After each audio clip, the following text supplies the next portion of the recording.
14岁上午，台南市教育局邀请市长惠特甲教育局长郑新辉共同来到记者会，替准备伫咧10月23号开幕的台南亲子嘉年华3团。活动中特别邀请到悠悠家族中的香蕉哥哥、甲蔓越莓姐姐和神秘嘉宾悠悠们来到现场，和现场的小朋友做伙来做舞蹈的表演，替10月23号的台南亲子嘉年华会提前来暖心。所以说很高兴，因为今天也是重阳节，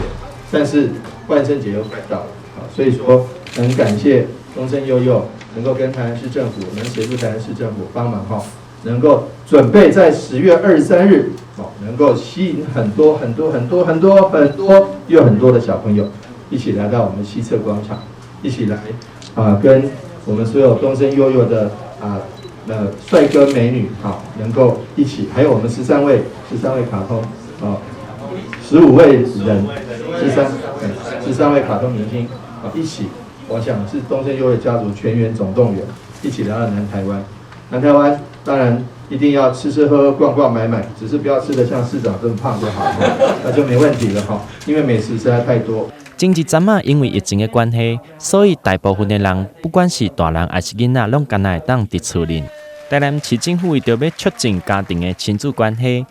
特别伫23号的时阵，伫台南的永华市政中心西边的广场来举办大型的亲子嘉年华的活动。这摆特别邀请到悠悠家族的15位哥哥姐姐，还有13组超人气的卡通明星，伫咧活动当天做伙来表演。那尤其许多的好朋友，我们在疫后新生活我们已经坦白讲憋了很久，但是防疫工作还是要做得很好，那这样子才能平平安安、快快乐的度过一个悠游快乐的下午。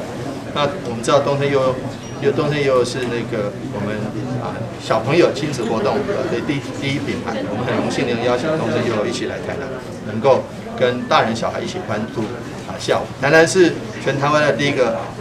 城市，也是全台湾最古老的城市，却拥有最年轻的生命活力这个生气跟活力。这摆活动除了有悠悠家族的名称以万圣节游行的主题来扭开序幕以外，现场嘛设置了超过60个单位，还有10项亲子一地弄馆的游戏，欢迎大家伫咧活动的当天，伫确实遵守防疫规范之下，邀请大人带着囡仔做伙来佚佗。台南新闻刘品言采访报道。